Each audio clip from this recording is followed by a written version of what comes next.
దేవునికి స్తోత్రం. హల్లెలూయా. ఈరోజు దేవుని యొక్క సన్నిధిలో మన జీవితాల్లో మనం ఎల్లప్పుడూ కూడా ఒక మంచి తీర్మానం చేసుకొని జీవించాలని దేవుడు మనకి సెలవిచ్చాడు. అయితే ఆ మంచి తీర్మానం చేసుకొని మనం జీవించాలంటే మనము ఎలా ఉండాలయ్యా అంటే దేవుని హత్తుకొని జీవించాలని జ్ఞాపకం చేస్తున్నాడు. పాత నిబంధనలో కానీ కొత్త నిబంధనలో కానీ కొన్ని విషయాలు మనకి జ్ఞాపకం చేయబడ్డాయి. వాళ్ళ జీవితాల్లో భక్తులు దేవుని హత్తుకున్నారని చెప్తున్నాడు. దేవుని హత్తుకోవడం ద్వారా వాళ్ళకి దేవుని యొక్క మేలులు ఆశీర్వాదాలు కలిగినట్లుగా దేవుని యొక్క లేఖనాలు మనకి సెలవిచ్చినాయి. అందుకొరకే మనం ఇక్కడ గమనించినప్పుడు దేవుని యొక్క సన్నిధిలో మనం ఎల్లప్పుడూ కూడా దేవుని హత్తుకొని జీవించగలిగే వారంగా ఉంటే మనము కూడా దేవుని భక్తుల వలె దీవించబడతామని, దేవుని సన్నిధిలో సంతోషించే వారంగా ఉంటామన్న వాస్తవాన్ని దేవుడు మనకి ఇక్కడ జ్ఞాపకం చేస్తున్నాడు. బైబిల్లో మనం చూస్తూ ఉంటే అనేక మంది భక్తులు హత్తుకున్నారు. అయితే ఇశ్రాయేలు జీవితాల్లో మనం చూసినప్పుడు యెహోషువ దేవుని హత్తుకొని జీవించాడని, అలాగే రాజుల గ్రంథంలో హిజ్కియా కూడా దేవుని హత్తుకొని జీవించాడని, ఎజ్రా దేవుని హత్తుకొని జీవించాడన్న వాస్తవాన్ని మనకి బైబిల్లో జ్ఞాపకం చేశాడు. ఆ హత్తుకొని జీవించడం ద్వారా మనము ఎల్లప్పుడూ కూడా దేవుని యొక్క మేలు పొందగలుగుతాము, దేవుని యొక్క దీవెనలు పొందుతామన్నమాట.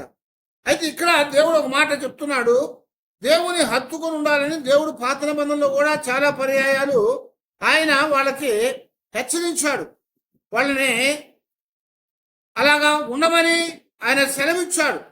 అందులో మనం చూస్తూ ఉంటే ద్వితీయోపదేశకాండం 10వ అధ్యాయము 20వ వచనం మనం చూస్తే అక్కడ రాస్తున్నాడు కదా, నీ దేవుడైన యెహోవాను భయపడి ఆయనను సేవించి ఆయనను హత్తుకొని ఆయన నామమున ప్రమాణము చేయవలెను అని జ్ఞాపకం చేస్తున్నాడు. ఇక్కడ దేవుడు సెలవిస్తున్నాడు, మీరేం చేయాలంట? దేవుని ప్రేమించాలి, ఆయనకి భయపడాలి, ఆయన పేరట మనం ప్రమాణం చేసి ఆయన హత్తుకొని జీవించాలని ఆయన జ్ఞాపకం చేస్తున్నాడు. అలాగే మనం చూస్తూ ఉన్నప్పుడు దేవుని హత్తుకొని ఉండటం వల్ల కలిగేటువంటి మేలులు ఏంటయ్యా అంటే చాలా మేలు. దేవుని హత్తుకొని జీవిస్తే అనేకమైన ఆశీర్వాదాలు ఉన్నాయని చెప్తున్నాడు. అందుకే పాత నిబంధనలో కొత్త నిబంధనలో కూడా కొంతమంది భక్తుల జీవితాలని మనం గమనించినప్పుడు వారు ఎంతగానో దేవుని హత్తుకొని ఉన్నారని చెప్తున్నాడు. అపోస్తుల కార్యాలు 4వ అధ్యాయము 36వ వచనంలో మనం చూస్తే కుప్రా అనేటువంటి ఊరిలో ఎవరున్నారట? లేవీయుడు ఒకడు ఉన్నాడు. అతని పేరు బర్నబా అంటున్నాడు. ఆ బర్నబాకి అపోస్తులు ఏమని పేరు పెట్టారట? ఏమని పేరు పెట్టారు? హెచ్చరిక పుత్రుడు అని పేరు పెట్టారు. ఈ హెచ్చరిక పుత్రుడు అని ఎందుకు పేరు పెట్టారయ్యా అంటే అతడు దేవుని హత్తుకొని జీవించాడు. ఇక్కడ అతని గురించి మనం చూస్తూ ఉంటే అతడు ఎవరయ్యా అంటే లేవి గోత్రికుడు అంటున్నాడు. లేవి అనే పదానికి హత్తుకొని ఉండాలి అని చెప్తున్నాడు అనమాట. లేవి పదానికి హత్తుకొని ఉండటం. అందుకొరకే ఇశ్రాయేలు జీవితాల్లో 12 గోత్రాల్లో లేవి గోత్రానికి ఆయన దేవునితో వారు హత్తుకొని ఉండాలని, వారికి భూ సంబంధమైనటువంటి స్వాస్థ్యాన్ని ఏది కూడా ఇవ్వలేదు.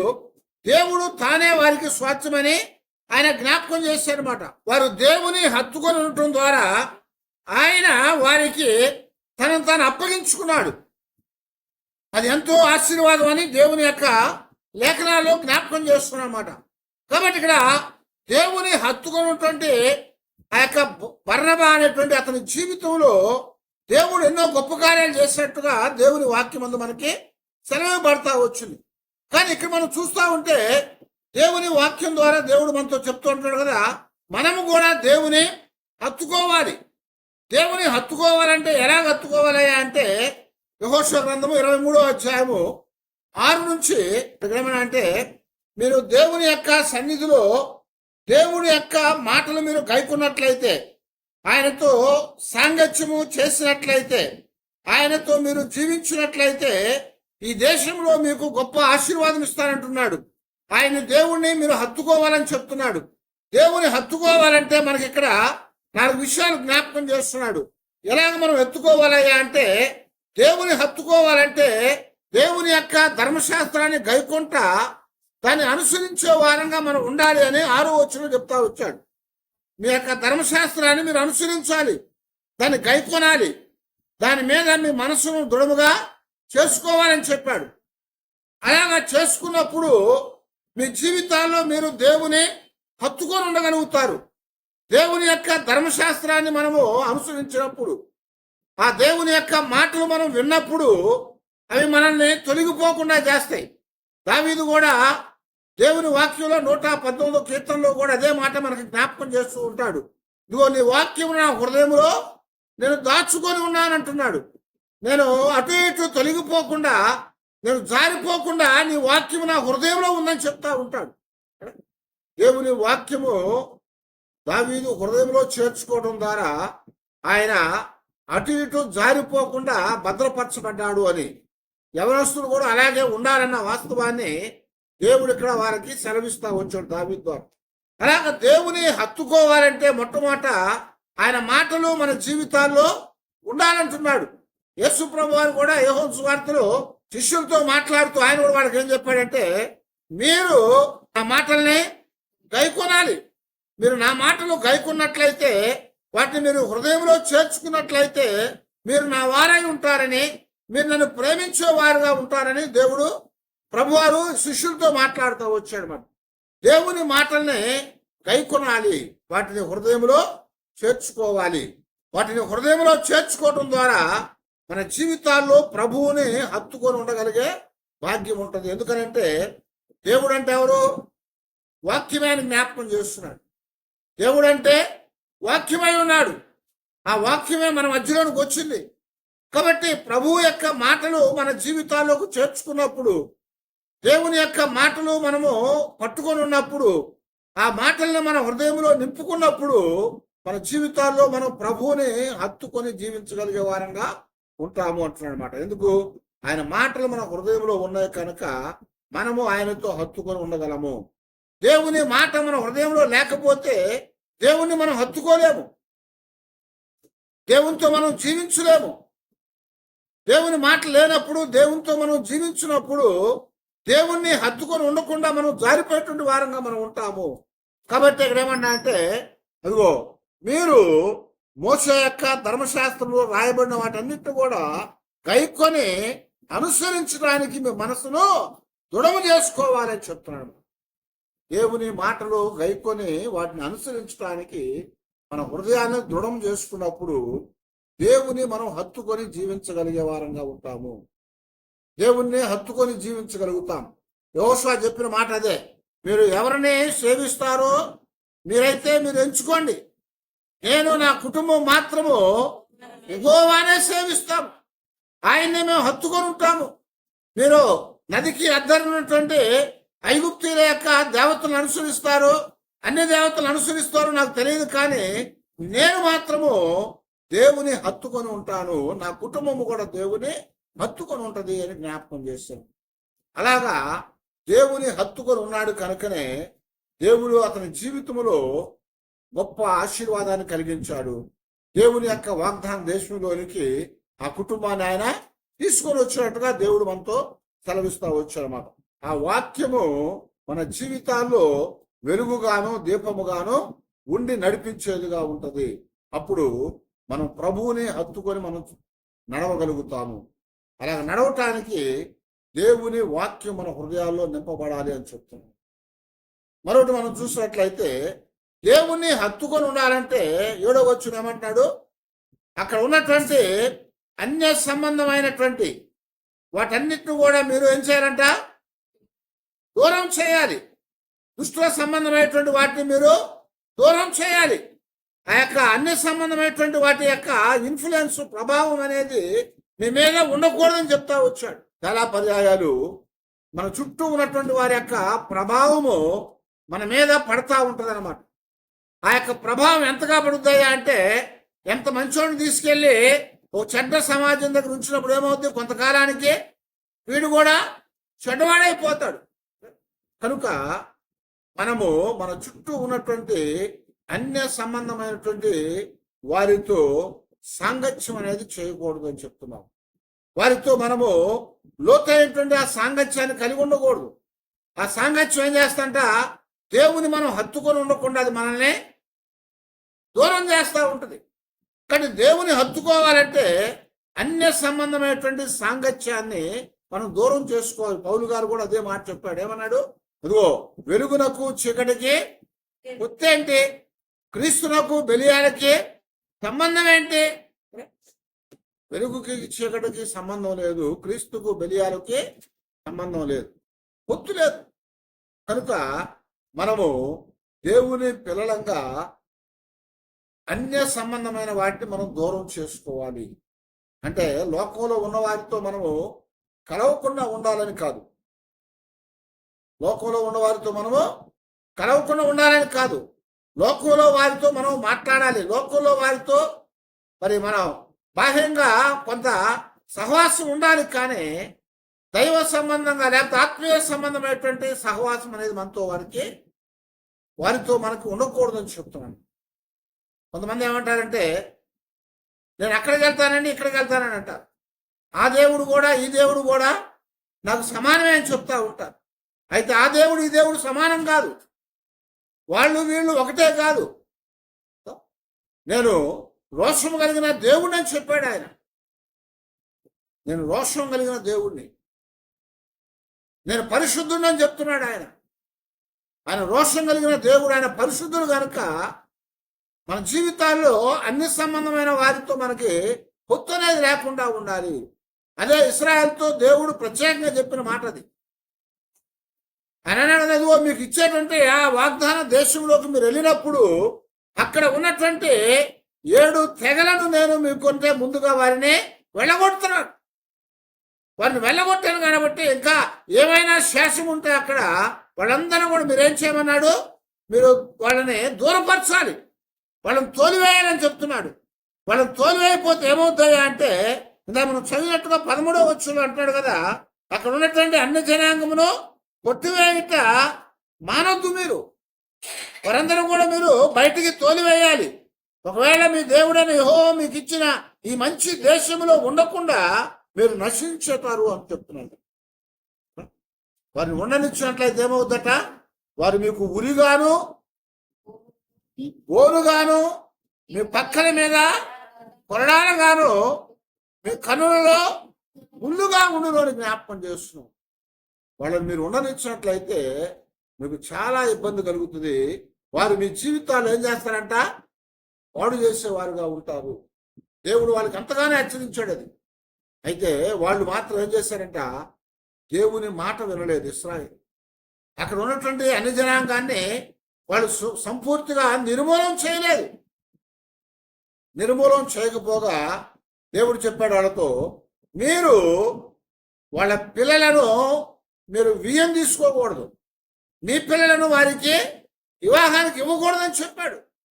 మీరు వియ్యం అందకూడదు వారితో. కానీ కొంతకాలం అయిన తర్వాత ఏమైందంటే, ఇశ్రాయేలీలు ఆ కనాను దేశము, దేవుడిచ్చిన వాగ్దాన దేశంలో ఉన్నటువంటి అన్య జనాంగముతో సాంగత్యం చేశారు. వాళ్ళ జీవితాల్లో ఏం జరిగిందంట? వీళ్ళ పిల్లల్ని వాళ్ళకి ఇచ్చారు, వాళ్ళ పిల్లల్ని వీళ్ళు వివాహం చేసుకున్నారు. అందువలన వారు ఏమయ్యారంటే మరి పాడైపోయేటువంటి వారుగా ఉన్నారు. దేవుని హత్తుకొని ఉండలేకపోయారు. దానికి ఉదాహరణలు చాలా ఉన్నాయి బైబిల్లో మనకి. గొప్ప రాజు అయినటువంటి సొలొమోను ఎంతో జ్ఞానం కలిగిన వాడు, ఎంతో వివేచన కలిగిన వాడు. కానీ ఏం చేశాడంట? ఫరో కుమార్తెను వివాహం చేసుకున్నాడు. ఇంకా 700 మంది భార్యలను చేసుకున్నాడు. 300 మంది ఉపపత్తులను ఉంచుకున్నాడు. చివరిగట్ట తన భార్యలు తన మనస్సును తిప్పివేశారని రాస్తున్నాడు బైబిల్లో. తన భార్యలు అతని మనస్సును తిప్పివేశారట. ఎలా తిప్పివేశారంట? దేవుని మీద ఉండకుండా అన్య సంబంధమైన దేవతల వైపు తన మనసు తిప్పివేయబడింది. అందువనే సొలొమోను చివరికి వచ్చేటప్పటికి ఒక భ్రష్టత్వాన్ని పొందాడు. కాబట్టి అక్కడ దేవుడు చెప్తున్నాడు కదా, దేవుని హత్తుకొని ఉండకుండా సొలొమోను జారిపోయాడు చివరికి. కనుక అన్య సంబంధమైనటువంటి ప్రభావం అనేది, అన్య సంబంధమైనటువంటి సాంగత్యం అనేది మనము కలిగి ఉండకుండా ఉన్నంతసేపు మాత్రమే దేవుని మనము హత్తుకొని ఉండగలుగుతాం. లేకపోతే దేవుని హత్తుకోకుండా అన్య దేవతలను, అన్య సంబంధమైనటువంటి ఆ యొక్క అనేకమైన కట్టుబాట్ల వైపు మన యొక్క జీవితాలు నడుచుతే కనుక మనము దేవుని హత్తుకొని ఉండలేమని చెప్తాము. దేవుని హత్తుకొని ఉండాలంటే అన్య సంబంధమైనటువంటి సాంగత్యము, సహవాసం అనేది మన జీవితాల్లో ఉండకూడదు అని చెప్తాం. ఆ తర్వాత మనం చూస్తూ ఉంటే దేవుని యొక్క సన్నిధిలో మనము దేవునికి అటాచ్ అయి ఉండాలంటే అంటుకట్టబడాలి. దేవునికి మనం అంటుకట్టబడే వారంగా మనం ఉండాలి. ఎలాగయ్యా అంటే యేసుప్రభువు చెప్పారు యోహాను సువార్తలో, మరి 15వ అధ్యాయంలో ఏం చెప్పారు? నేను ద్రాక్షావళిని, మీరు తీగలు. నేను ద్రాక్షావళిని కనుక మీరు తీగలై ఉన్నారు కనుక తీగ ద్రాక్షావళితో అంటుకట్టబడి ఉంటేనే కానీ అది ఫలించదని చెప్తున్నాడు. అంటుకట్టబట్టం అంటే ఆ చెట్టులో అతకబడాలి. అంటుకట్టబట్టం అంటే చెట్టుకి అతకబడాలి. కొన్నిసార్లు అంటుగట్టి మనం తీస్తూ ఉంటాము. ఓ చెట్టుకి అంటుకడతారు. ఆ అంటుకట్టినప్పుడు ఏమవుతుందంటే ఆ చెట్టులో ఉన్నటువంటి సారము ఆ కొమ్మలకు వస్తూ ఉంటుంది. చాలా పర్యాయాలు చిన్న చిన్న కొమ్మలు తీసుకొని వచ్చి ఒక పెద్ద బలమైన మంచి చెట్లకు అంటుకడతారు. దాన్ని చెక్కి, ఈ కొమ్మను చెక్కి 2 కలిపి కట్టి వాటి దగ్గర మట్టి పెట్టి మూసేస్తారు కొంతకాలం. అప్పుడేమవుతుంది? ఆ చెక్కి 2 కలిపిన దగ్గర వేర్లు వస్తాయి.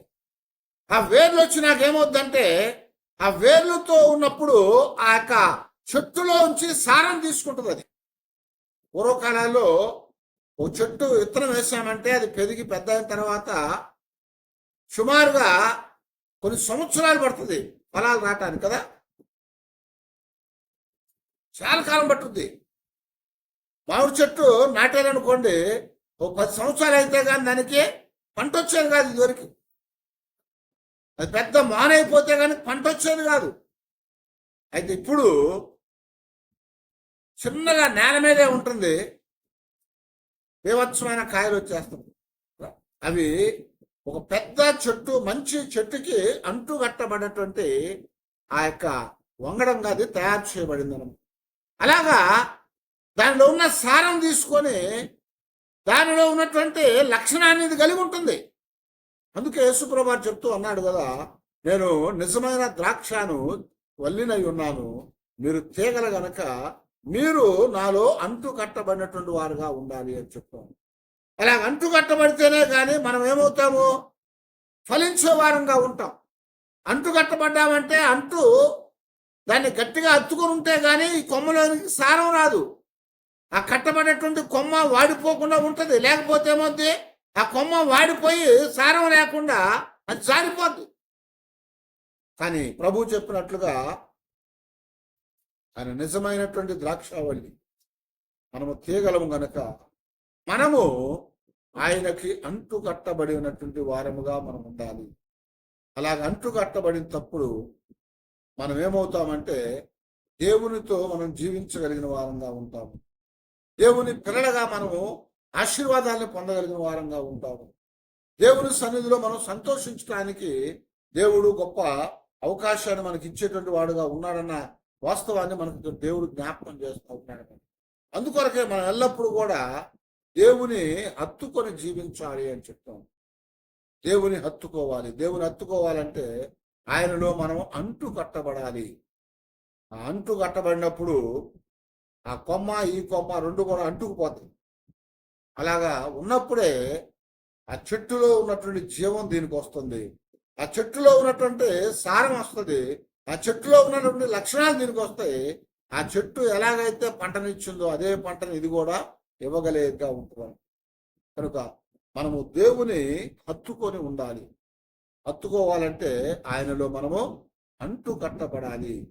ఆ అంటు కట్టడం ద్వారా మనం దేవుణ్ణి హత్తుకొని జీవించగలిగే భాగ్యం వస్తుంది. గత వారంలో మనం చెప్పుకున్నాం, రూతు గురించి చెప్పుకున్నాం. నయోమి వెళ్ళిపోమని చెప్పింది.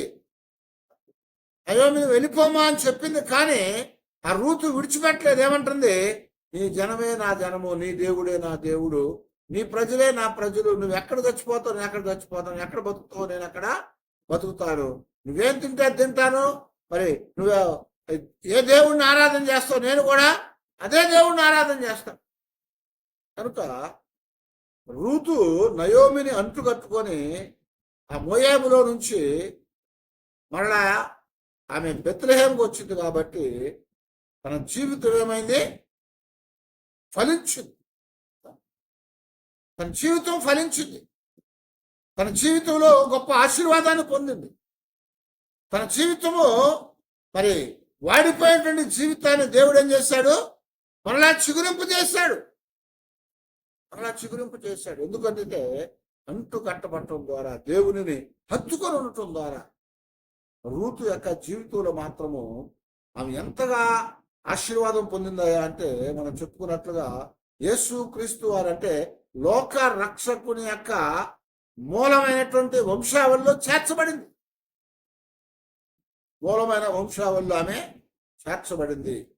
అంత గొప్ప ఆశీర్వాదాన్ని రూతు పొందింది అని చెప్పు. మనము కూడా దేవునితో అంటుకట్టబడే కొంది దేవుని యొక్క ఆశీర్వాదాలు, దేవుని యొక్క ఆ గొప్ప మేలులు మనం చూడగలిగి, మనం పొందగలిగి, దేవుని మనం మహింపరిచే వారంగా మనం ఉండగలుగుతామని దేవుడు మనకి జ్ఞాపకం చేస్తున్నాడు.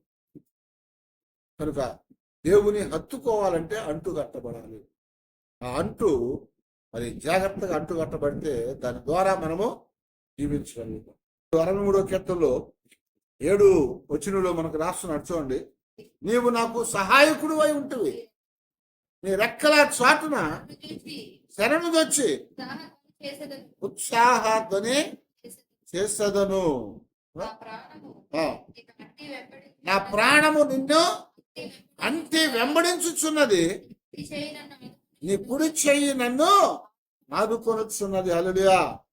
కనుక మనం కూడా మన జీవితాల్లో దావీదులాగా మన ప్రాణము దేవుని అంటుకొని జీవించే వారంగా మనం ఉండాలి అని భక్తుడు మనకి ఇక్కడ సెలవిస్తూ వచ్చాడు.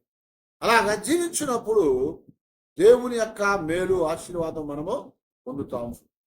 పొందటానికి దేవునితో మనం అంటు కట్టబడినటువంటి వారంగా మనము ఉండాలి. అలాగ అంటు కట్టబడినప్పుడే ఆ ఆశీర్వాదాలు మనం చూస్తాం. మరొకటి మనం గమనించినట్లయితే, దేవుని యొక్క సన్నిధిలో ఆయనతో అంటు కట్టబడాలంటే దేవుని యొక్క ప్రతి మార్గంలో కూడా మనము లోతుగా వేరుపారాలి. ఎందుకనంటే దేవుని యొక్క వాక్యంలో మనకి జ్ఞాపకం చేస్తూ ఉంటాడు. యేసు ప్రభువు ఉపమానాన్ని చెప్పాడు. ఆ ఉపమానంలో విత్తువాడు ఏం చేశాడంట? ఆ విత్తనాలు తీసుకెళ్లి విసిరాడు. విసిరినప్పుడు 4 స్థలాల్లో పడ్డాయి అవి. ఆ 4 స్థలాల్లో పడినటువంటి విత్తనాల గురించి మనకి ప్రభు చెప్తా ఏమన్నా అంటే, కొన్ని ఎక్కడ పడ్డాయట? దారిలో పడ్డాయి, తొక్కివేయబడ్డాయి, పక్షులు ఎత్తుకొని పోయినాయి. ఆ తర్వాత రాతి మీద పడ్డాయి. రాతి మీద పడినప్పుడు ఏమైంది? అక్కడ మన్ను ఎక్కువ లేదు, కానీ కొంత మన్ను ఉండటం వల్ల ఆ మన్నుకి ఏమైందట, మరి మొలిచినాయి. కానీ మన్ను ఎక్కువ లేకపోవటం ద్వారా, అక్కడ మన్ను లేకపోవటం ద్వారా, తేమ లేకపోవటం ద్వారా అవి త్వరగా చచ్చిపోయినాయని చెప్పి. ఆ తర్వాత ఇంకొకటి ఎక్కడ పడ్డాయట? ముళ్ళ కంపల్లో పడ్డాయని చెప్పు. ఆ ముళ్ళ కంపల్లో పడ్డ ఏమైనా ఎదిగినాయి, కానీ అవి ముళ్ళ చేత అణిచివేయబడ్డాయి. ఎదిగినాయి కానీ ముళ్ళ చేత అణిచివేయబడి అవి బయటికి రాకుండా, అంటే అలాంటి అణిచివేయబడ్డటువంటి స్థితిలోనే ఉండిపోయినాయి అని చెప్తున్నాం. మరొక కొన్ని ఎక్కడ పడ్డాయట? మంచి నేలలో పడ్డాయి కాబట్టి అవి ఫలించినాయి అంట. అవేమైనాయట? ఫలించినాయి. ఎంతగా ఫలించినాయి అంటే 30 దంతులుగా, 60 దంతులుగా, 100 దంతులుగా ఫలించినాయి. ఆ ఫలము గొప్పగా అది విస్తరించినట్టుగా దేవుని వాక్యం ద్వారా దేవుడు మనకి ఇక్కడ జ్ఞాపకం చేస్తున్నాడు. కాబట్టి మనము దైవ సంబంధమైనటువంటి ఆ గొప్ప ఆశీర్వాదాలు పొందటానికి దేవుని యొక్క సన్నిధిలో మన జీవితాల్లో మనం ఎల్లప్పుడూ కూడా దేవుని యొక్క సన్నిధిలో మనం ఏం చేయబడాలంట? ఆ లోతైనటువంటి వేరు కలిగినటువంటి వారంగా ఉండాలి. ఆ లోతైన వేరు రావాలంటే ఏం చేయాలి? వ్యవసాయం చేయాలి, దున్నబడాలి. భూమి దున్నితే గానీ ఆ విత్తనాలు లోపలికి వెళ్ళమని చెప్తున్నాడు. ఆ విత్తనాలు లోపలికి వెళ్ళినప్పుడు ఆ లోతైనటువంటి ఆ వేరు ఆ యొక్క చెట్టు యొక్క జీవితానికి గొప్ప ఫలాలు వచ్చేట్టుగా చేయగలుగుతూ ఉంటుంది. కనుక మనము ఎల్లప్పుడూ దేవునిలో లోతైన వేరు కలిగి ఉండాలి. దేవునిలో లోతైన వేరు కలిగి ఉండాలి. అందుకనే పౌలు గారు కానీ పేతురు గారు కానీ జ్ఞాపకం చేస్తుంటారు కదా, మీరు దేవుని యందు వేరు పారిన వారై స్థిరులుగా ఉండండి అంటున్నాడు. దేవుని యందు వేరు పారి స్థిరముగా ఉండాలి. ఆ వేరు పారితే స్థిరంగా ఉంటుంది. కొన్ని మొక్కలు అలా పట్టుకొని లేకంగానే బయటకు వచ్చేస్తాయి. కారణం ఏంటి? ఆ వేరు లోపలికి చొచ్చుబడలేదు, దాని వేరు లోపలికి అది పాకలేదు. కొన్నిటిని పట్టుకొని మనం పైకి లేపినప్పుడు అవి రావు, గట్టిగా పట్టేసి ఉంటాయి మనులో.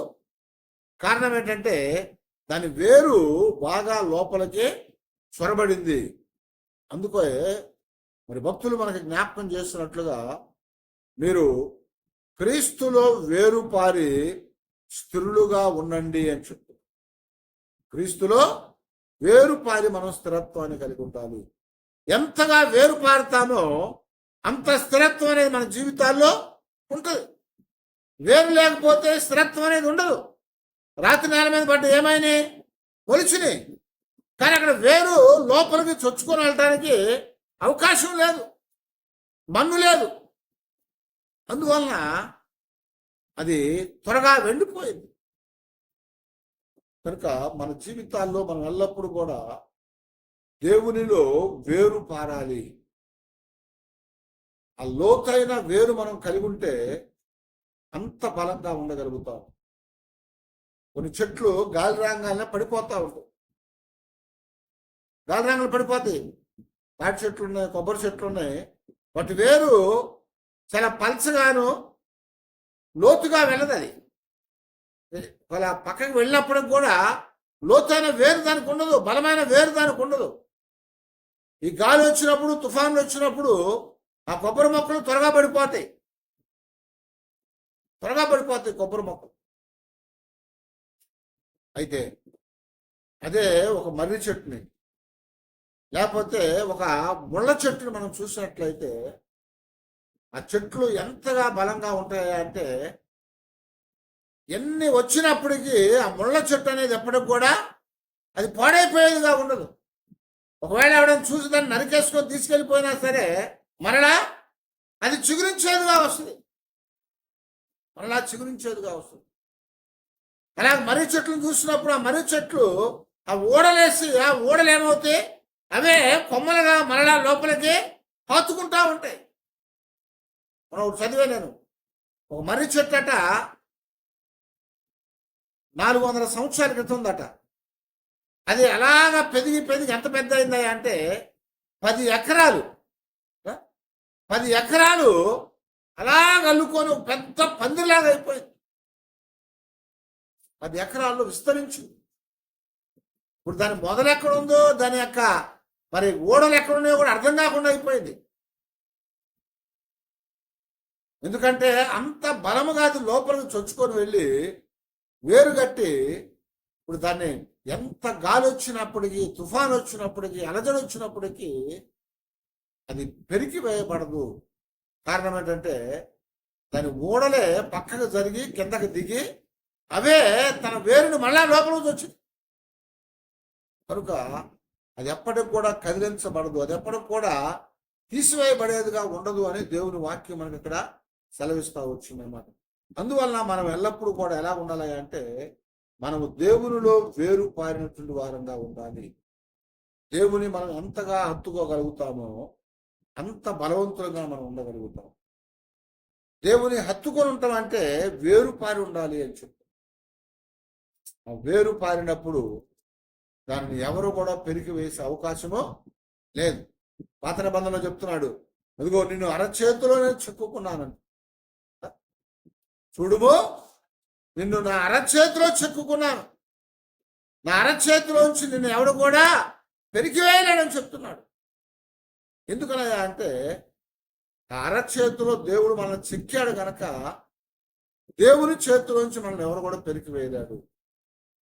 దేవుని చేతిలోంచి మనల్ని ఎవరు లాగివేసి బయట పడవేయలేడని చెప్పి. అలాగ ఉండాలంటే అంతగా హత్తుకోవాలి, అంతగా ఆయన ప్రేమించాలి, అంతగా మనము ఆయనలో వేరు పారాలి. ఎంత వేరు పారితే అంత బలమైనటువంటి చెట్టుగా జీవించగలుగుతాం. కాబట్టి దేవుని యొక్క పాదాల దగ్గర మన జీవితాల్లో దేవుని హత్తుకోవాలంటే ఈ 4 విషయాలు మనకి జ్ఞాపకం చేస్తా ఉన్నాం. ఈ 4టిని మనం హత్తుకొని దేవుణ్ణి మనం జీవించే అవకాశం దేవుడు మనకి ఇస్తానని చెప్తున్నాం. వాటిలో మనం చెప్పుకున్నట్లుగా మొట్టమొదటిగా ఏమన్నాడు? దేవుని వాక్యము మన యొక్క హృదయాల్లో ఉండాలి. దేవుని యొక్క వాక్యాన్ని మనము చేర్చుకొని దాన్ని అంగీకరించాలి. దేవుని వాక్యం మనల్ని ప్రభువుని హత్తుకొని ఉండగలిగేట్టుగా చేస్తుంది. లేకపోతే లోకాన్ని హత్తుకుంటాము. ఆ తర్వాత ఏమన్నాడు?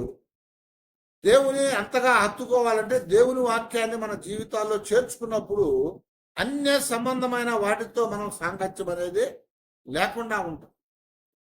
అన్య సంబంధమైనటువంటి వాటిని మనం అనుసరించుకుంటా ఉంటాం.